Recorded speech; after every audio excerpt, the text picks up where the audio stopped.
कैसे लटकाया जाता है 11 लाख वोल्टेज करंट वाले तार को टावर पर। ऊंचे ऊंचे टावरों पर कैसे लटकाए जाते हैं ये तार।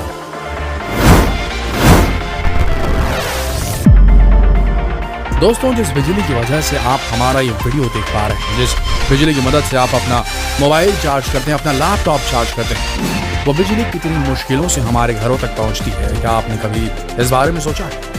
क्या आपने कभी ये सोचा है कि जो हाई टेंशन तार आपकी बालकनी या खिड़की के बेहद नजदीक से गुजर रही, जो हाई टेंशन तार आपके घर की छत के ऊपर से गुजर रही, वो आपके लिए कितनी खतरनाक हो सकती है। आपके बालकनी या छत से उन हाई टेंशन तारों की दूरी कितनी होनी चाहिए ताकि आपको या आपके परिवार वालों को कोई नुकसान न हो जाए। क्या आप इस बारे में जानते हैं? अगर नहीं जानते तो हमारा ये वीडियो आपके लिए काफी अहम हो जाता है। तो इस वीडियो को अंत तक जरूर देखिए ताकि आपको इन सारे सवालों का जवाब मिल सके।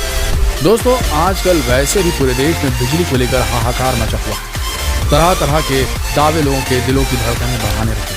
कहा जा रहा है कि जल्द ही देश के कई राज्य अंधेरे में डूब सकते हैं क्योंकि देश के ज्यादातर थर्मल पावर स्टेशनों में कोयले का स्टॉक खत्म हो रहा है। ऐसे में जरूरी हो जाता है कि हम बिजली की कटौती करें, कम से कम बिजली खर्च करें। इस खबर से रिलेटेड सारी जानकारी हम आपको समय समय पर पहुंचा ही रहे और आगे भी इस पर आपको अपडेट देते रहेंगे। खैर, इसके इतर ये बिजली कैसे लंबे लंबे हाई टेंशन तारों के जरिए हमारे घरों तक पहुंचती है, आज पहले उसी की बात कर लेते हैं। बिजली ना हो तो हमारे रोजमर्रा की लाइफ में उथल पुथल मच जाएगी। इलेक्ट्रिसिटी पर हमारी डिपेंडेंसी इतनी ज्यादा बढ़ गई है कि आज हम बिना बिजली के रहने के बारे में सोच भी नहीं सकते। जो बिजली पावर सब स्टेशनों से होती हुई हमारे घरों तक पहुंचती है, उसके लिए बिजली कर्मचारियों को काफी मुश्किलों का सामना करना पड़ता है। सबसे मुश्किल काम होता है ऊंचे ऊंचे टावर्स पर इन हाई टेंशन तारों को लटकाना।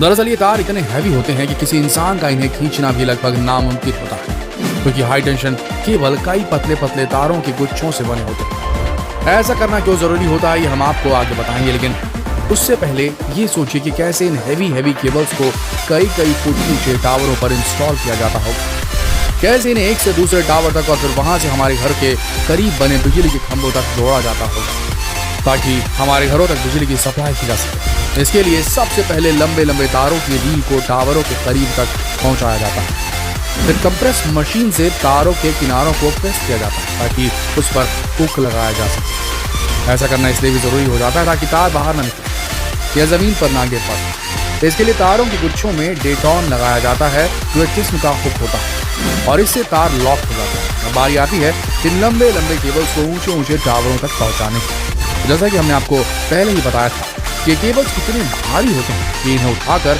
या खींचकर टावरों से जोड़ना लगभग नामुमकिन होता है। इसलिए इस काम को करने के लिए बिजली विभाग के कर्मचारी ट्रैक्टरों की मदद लेते हैं। ट्रैक्टर से खींचकर केबल्स को टावर तक पहुंचाया जाता है और फिर इस तरह ये केबल एक से दूसरे और दूसरे से तीसरे टावर तक जोड़ दिए जाते हैं। अब सवाल उठता है कि इन टावरों से सप्लाई होने वाली बिजली आखिर कैसे हमारे घरों तक पहुंचाई जाती है।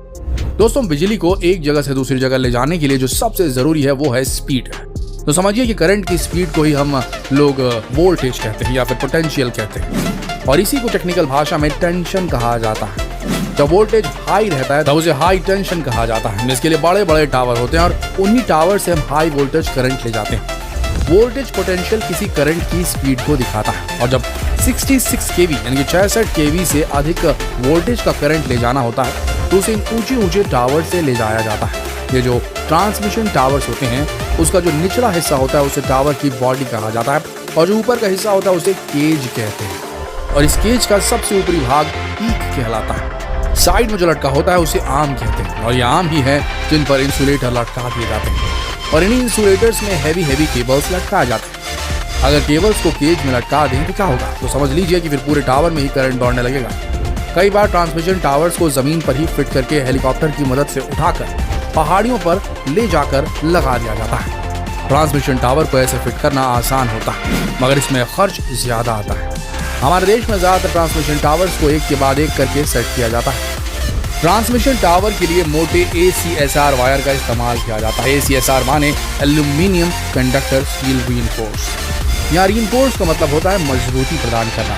इस तार के बीच वाले भाग में मजबूत स्टील लगा होता है जिसकी वजह से इसमें झुकाव कम होता है क्योंकि स्टील की इलास्टिसिटी ज्यादा होती है और इसके धीरे धीरे नीचे झुकने का खतरा बना रहता है। इस स्टील के चारों ओर एल्यूमिनियम के कंडक्टर लगाए जाते हैं। फिर कई कंडक्टरों को मिलाकर इन्हें मोटा किया जाता है। वैसे दोस्तों करंट को ले जाने के लिए कॉपर वायर यानी तांबे का तार बहुत अच्छा पड़ता है, लेकिन यह बहुत महंगा होता है। इसलिए एल्युमिनियम का इस्तेमाल किया जाता है। इसके प्रतिरोध को कम करने के लिए इसको मोटा कर दिया जाता है और फिर इसी को ACSR ट्रांसमिशन लाइन के नाम से जाना जाता है। अब काम आता है ट्रांसफार्मर का, जहां हाई पोटेंशियल पर करंट सबसे पहले पहुंचता है, जिसे फिर बाद में डिस्ट्रीब्यूट करने के लिए भेज दिया जाता है, जो हमारे शहर, गली या मोहल्लों तक पहुंचता है। फिर छोटे छोटे पोल्स के जरिए इलेक्ट्रिसिटी को घरों तक पहुंचा दिया जाता है। इसे डिस्ट्रीब्यूशन लाइन कहा जाता है। अब एक इंटरेस्टिंग फैक्ट बता देते हैं आपको। आपने अक्सर देखा होगा कि जहां ट्रांसफार्मर लगे होते हैं वहां नीचे पत्थर बिछा दिए जाते हैं। ऐसा क्यों किया जाता है? दरअसल ट्रांसफार्मर में वाइब्रेशन होती रहती है, इसलिए पत्थर बिछाने से ये उस वाइब्रेशन को एब्जॉर्ब कर लेते हैं। इसके अलावा पत्थर बिछा देने से वहाँ पेड़ पौधे नहीं उगते, क्योंकि अगर पेड़ पौधे उग गए तो वो ट्रांसफार्मर के साथ हो जाएंगे और फिर करंट नीचे आ सकता है, जो बेहद खतरनाक हो सकता है। तो चलिए दोस्तों, अब आपको आखिर में उस अहम सवाल का जवाब दे देते हैं कि आपके घर की दूरी किसी हाई टेंशन लाइन से कितनी होनी चाहिए। लेकिन पहले ये समझ लीजिए कि हाई टेंशन तारों में हर वक्त बहुत बड़ी एनर्जी ट्रैवल करती रहती है। हमारे शरीर में एनर्जी भारी होती है और जब दो एनर्जीज एक दूसरे के करीब हों तो बड़े सोर्स वाली एनर्जी छोटे सोर्स वाली एनर्जी को अपनी तरफ खींचती है। आप समझ गए होंगे कि हाई टेंशन के तारों के करीब रहना हम इंसानों के लिए क्यों खतरनाक हो सकता है। ये सीधे खींच सकता है हमको अपनी तरफ।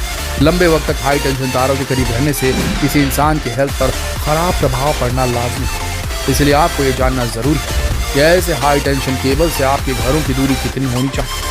अगर केबल हाई टेंशन है यानी इस पर 33 किलोवोल्ट से अधिक का लोड है तो निश्चित तौर पर आपका मकान इससे कम 2.3 मीटर की दूरी पर होना चाहिए। लेकिन अगर 33 केवी से कम है यानी लो टेंशन केबल है, जिसमें 11 से 33 केवी से नीचे के किलोवोल्ट का जो करंट है वो दौड़ता है, तो भी ये दूरी कम से कम 2 मीटर तो होनी ही चाहिए आपके घर से, ताकि आप सेफ रहें। अब अगर ये लाइन आपके छत के ऊपर से गुजर रही है तो फिर दूरी कितनी होनी चाहिए ये भी जान लीजिए। अगर लो टेंशन लाइन है तब उससे आपके छत की दूरी कम से कम 2.5 मीटर होनी चाहिए, और अगर हाई टेंशन लाइन गुजर रही है तो फिर ये वर्टिकल डिस्टेंस कम से कम 3.7 मीटर होना चाहिए।